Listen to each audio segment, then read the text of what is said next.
A Land Cruiser FJ40 just sold just a couple days ago for over $250,000. It's not any of those you see to the left. We're about to jump into it, but isn't that crazy? And in this video, I want to go over that vehicle and thinking of starting a podcast. So, a podcast, something that would be weekly, but maybe a video podcast. So, not only, do you have the voices, but then you can listen to the audio while walking your dog or watch the video and see the vehicles and the different things we're talking about. And my thought is to bring in other Land Cruiser enthusiasts, people that are well known in the Land Cruiser world, and make it a podcast. So let's see, to make it a podcast, to the right, that's the channel, Cruising the Land, the video you're watching right now. So subscribe, of course, hit the notification bell, and like the videos if you like what you hear. And let's see just how big the Land Cruiser world is. Actually, when we do a podcast, I should add in myself, microphone and all. So, and of course, supporting the good old FJ40 hat as well. So what's pretty crazy, and let's get into it here. There she is. It's that blue one. And the site that's on the right, actually, let's make it full screen, is the BringATrailer website. And this vehicle went up for auction. Actually, it was a sweepstakes vehicle. So Omaze, which if you're on social media, you would have seen Omaze from time to time with different vehicles. So this one is an FJ Company build. FJ Company builds these. They're all north of 200,000. Of course, those are private sales. We don't see them. We don't know about them. But here's something public. That Land Cruiser sold for $270,000. Now, before all you FJ40 owners get all crazy and start putting your FJ40s on BringATrailer, this was a complete resto mod from the ground up. Resto mod meaning, not everything is original. The body, the frame, all that is, the wheels, the look, but changes like they put in a more powerful engine. So it's the Toyota GRFE, which is a 4-liter V6, found in a lot of European models, 4Runner, Hilux, Prados, that sort of thing, making it a much more powerful FJ40, 200 and about 30 horsepower versus the 125. It came as, a new vehicle way back many decades ago. But full rotisserie, meaning the frame is all redone. They put, suspension coil springs. It's got AC, it's got ABS, it's got all the modern amenities in an old school Land Cruiser. So would a factory perfect, kind of like put in a time capsule Land Cruiser fetch the same price? Probably. Toyota Motor Corp has one, or, the Toyota family may have one. But, these are used. Everybody used these vehicles. So for a resto mod, taking an older one, refreshing it, giving it new life, and selling for $270,000 is quite the feat. So let's jump into it. Let's check out that vehicle. All right, so as you can see on the screen, $270,000. There she is. That's called Cadet Blue. Pretty beautiful. And recently, some other notable Land Cruisers that have sold. And hang on, let me scroll down to where we can get the gallery of pictures, so we can have a bunch of pictures on our screen at once. Well, hang on. Okay, there we go. So we'll check in a second. Tom Hanks sold his FJ40.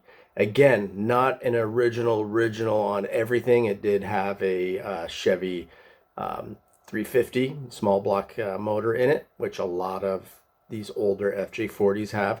But he sold his for $122,000. Would it have normally gotten that much? Probably would have been close to 100, but put the 22,000 tax, celebrity tax on it. Bragging to your friends like, oh, Tom Hanks drove this. So 122, this one 270. And one of the cool things on BringATrailer, let's just look at some of those photos. Just look how clean that truck is. you know, new modern headlights that'll actually light up the road, chocolate leather interior, Recaro seats, just all the modern amenities. So let's check something pretty cool that you can see yourself at any time on BringATrailer, and it is this chart. This chart is ultimately showing you, you know, it's a timeline, right? So it's a timeline of FJ40 sold over time and the value that they sold for. So obviously you can see it's really busy in the $20,000, $30,000, $40,000 range. But look at this one, is way up here in the stratosphere. That's the one up here. That's the one that sold for $270. So yeah, it's a bit of an anomaly on BringATrailer. The next closest ones would be down here. So that's a modified. So like Icon sold, yeah, so that one 127. So the TLC Jonathan Ward's Icons, again, also all redone with aluminum bodies. So you can actually go, there's a company in Canada that makes these bodies. So you can just redo, take a rusty old body, fix your chassis and build a truck. And that's what they do. But they've done enough that they know what they're doing and they do it well. So that chart, pretty cool. So, and you can click any of those dots when you're on BringATrailer and see the vehicle. But truly, look at that, way up in the stratosphere. So let's just take a, I think I've got a video of that FJ40 that sold for $270, just driving. So hang on a second, let me set that up. All right, and there we go. So there's our chart to the left. And so here, I pulled it up on the Omaze site. So here's what's pretty cool. That $270,000 FJ40 started as a sweepstakes vehicle, and it ended last year, October 2021. The person who won it, here they are, opted to do the cash value. In other words, I don't want to have the vehicle, give me the cash. And the cash value was $182,000. So had she kept this vehicle, and just to show you, oh, and you know, it raised $129,000 for the Children's Hospital in Pittsburgh. So great cause. That's pretty awesome. But here, I wanted to look up for you the details. Here we go, the prize details. So the winner of it, and there we go. It's the stuff the lawyers want you to read. So in here, it's going to disclose that amount, the cash value.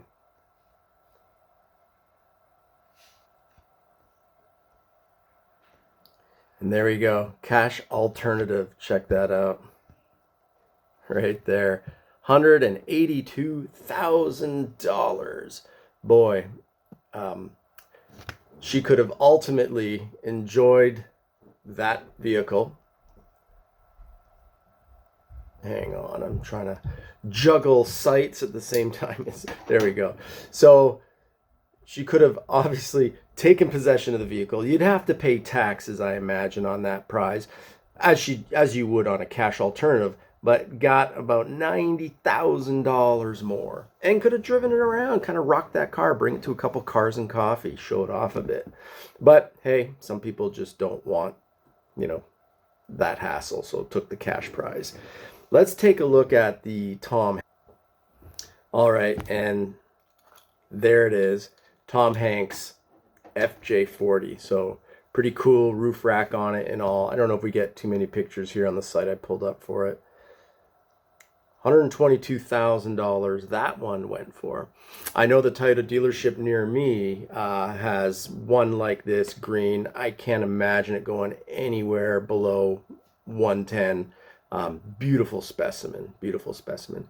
But, you know, you could still find these for the, you know, 10, beaten up, 15, 20, maybe 25 as they get cleaner and nicer. I have one. It's a rock crawler.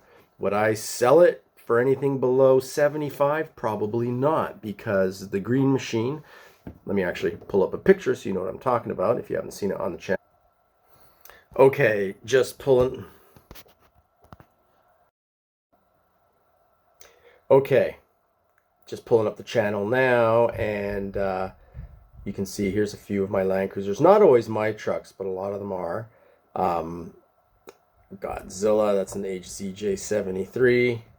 Let me keep scrolling down. A lot of comparison videos. So if you're looking at a 100 series, 60 series, I compare a 60 to an 80, a 40 to a 60, an 80 to a 100. And, you know, Lexus has the 450, so I do a comparison of a 470 to a 100, a 570 to a Land Cruiser, and so on, to a 200 series, I should say. So just scrolling through some of the videos, let me get, oh, that's the, right there, that green Land Cruiser. I said, back in the day, I said what a $100,000 FJ40 looks like. That's the one at the dealership, the dealer owner owned. So hang on, let me get to the green machine. Where are you? I think it was a summertime video. I'm due to do an there we go. There she is. So that green machine, that, all right, here's the green machine. Let me pause that video. That truck, again, I wouldn't sell it for anything shy of 75,000 just because it's got a lot of stuff on it. You know, so sometimes you have your OEM perfect FJ40.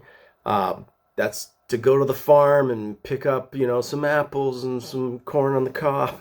And then you have your Overlander. So that one's very capable with a Chevy 5.7 Vortec engine, but everything else is Toyota Land Cruiser from their amazing solid axles. A lot of people get Danas and what have you in other vehicles, even in Toyotas, but when you look at the 40, the 60, the 80 solid axle coming from OEM, they're phenomenal. They're strong, they're powerful. So my FJ40 has a 62 front axle, has an 80 series rear axle with a manual diff locker. Instead of being electronic, you just have a lever that you pull and engage the rear lockers. Fully capable, amazing vehicle. And for someone to build, just like a resto mod being perfect, to build that, it takes time. Like that FJ company, 18 months is how long. If you ordered one, it'll take 18 months for them to build you out your FJ40. And to help cut costs, I believe they do a lot of the work in Colombia and then bring it into the US via Florida. And if you want to build one out because you're going to rock crawl, you know, in my case, it's also nice to bring to Cars and Coffee because it's clean, but also it's capable, so I can rock crawl with it. But again, if I was to build that, it would probably cost me more than 75,000 bucks, and know-how, because there's certain ways you'll build out a Land Cruiser. Also, the Aqua Body, that aluminum company out of Canada, that is what my body is. So that aluminum is lighter because those Trepidors are pretty darn heavy, about 100 pounds each tire. But the aluminum body, you know, maintains a lighter vehicle, which is great for crawling. But that's that truck right there. Let's go back to the BringATrailer. So BringATrailer, great resource for you to see where the market is with their chart right there. Gives you history of everything. You can see, you can go back years and see how the market has evolved. Now, BringATrailer usually does fetch top dollar. I bought a vehicle on BringATrailer before. Black Mamba, my diesel 80. I bought it during the holidays, and I feel because it was near the holidays, between right after New Year's this year, I felt like I got a good deal. There wasn't too many people looking at the time. If it went right now, I think it would have gone for a higher price. But keep in mind, if you are going to sell on BringATrailer, they want you to pick a reserve price. And if it hits the reserve, you gotta sell it. And they take 5%. Up to 100,000 bucks, up to $5,000. So yeah, BringATrailer makes money. But as far as using that as a resource, I mean, I attempted to sell. I didn't like their reserve they were forcing me to do. I sold an FJ62. I already had someone coming from Texas that was wanting to pay 27,000 bucks, right as I was planning to put it on BringATrailer. And BringATrailer wanted me to set a reserve of 17. I'm like, what? What if it sells for 20? The same guy who's offering me 26, he can just wait for it to go and BringATrailer and might luck out. So I guess we'll never know. I never put it on, so it could have gone to 25, 26. This is over a year ago when the values were already coming up.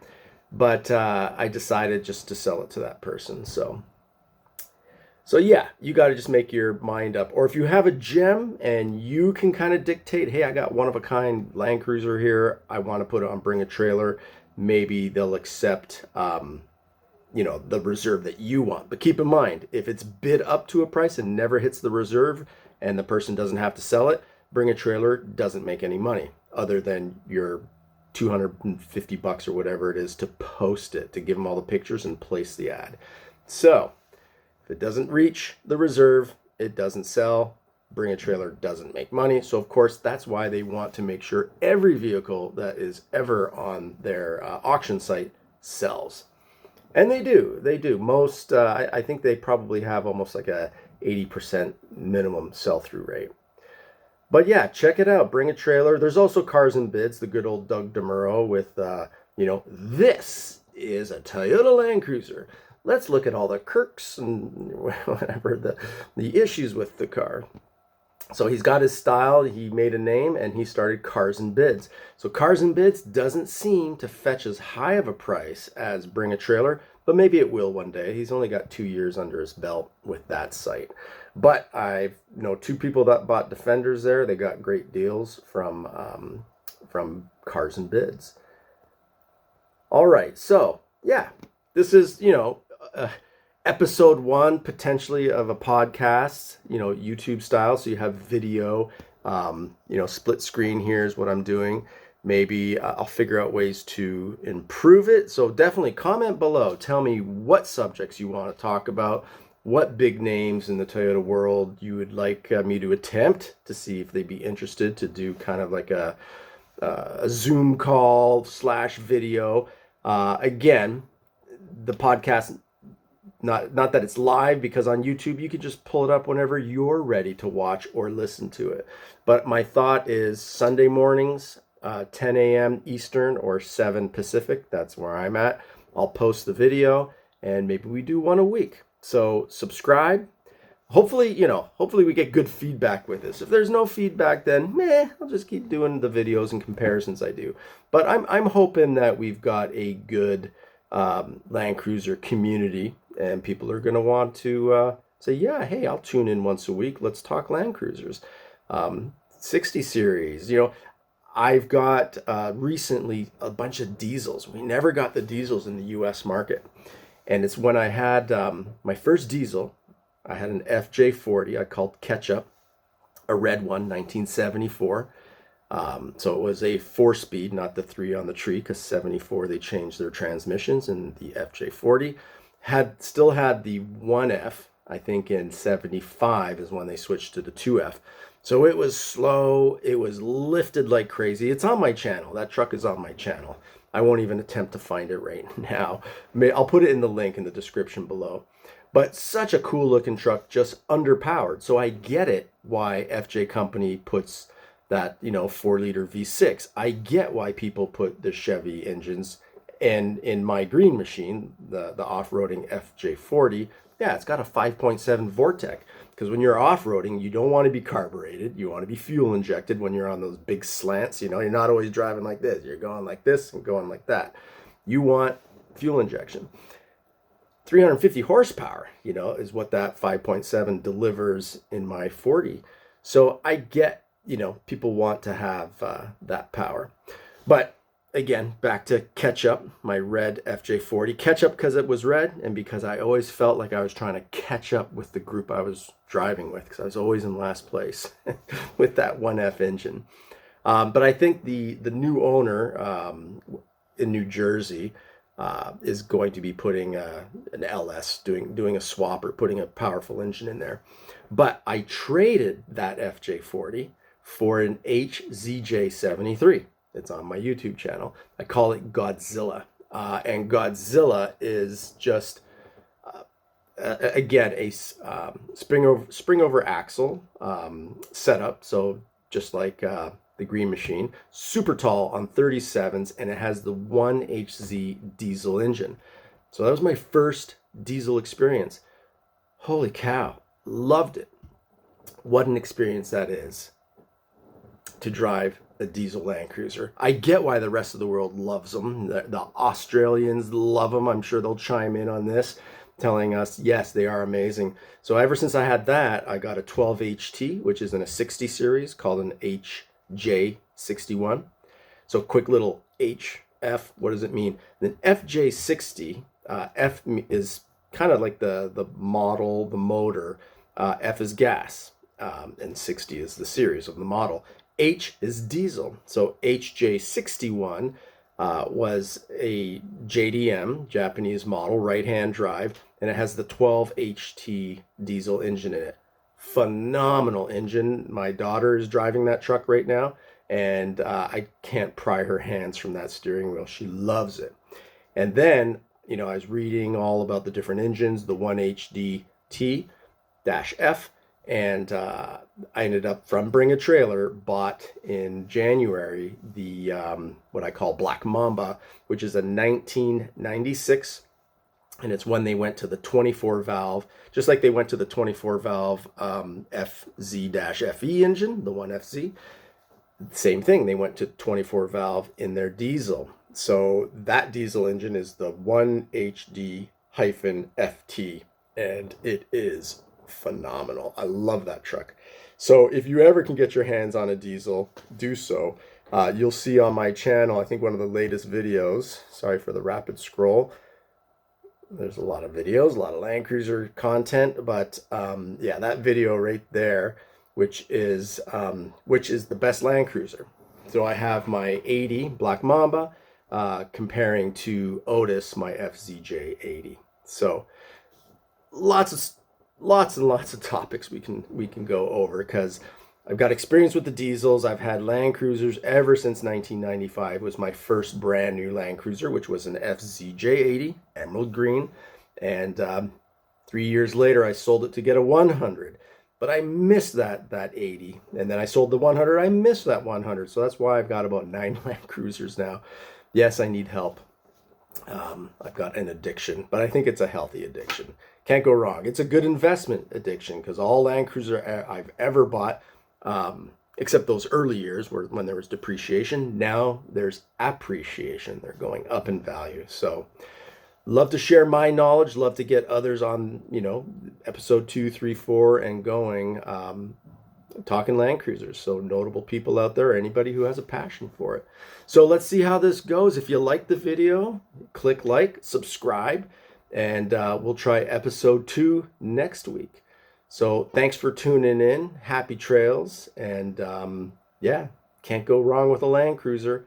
And again, I answer all comments. So comment below, what subject you would like to have next on this Land Cruiser / podcast. All right. Thanks for checking in. Thanks for watching.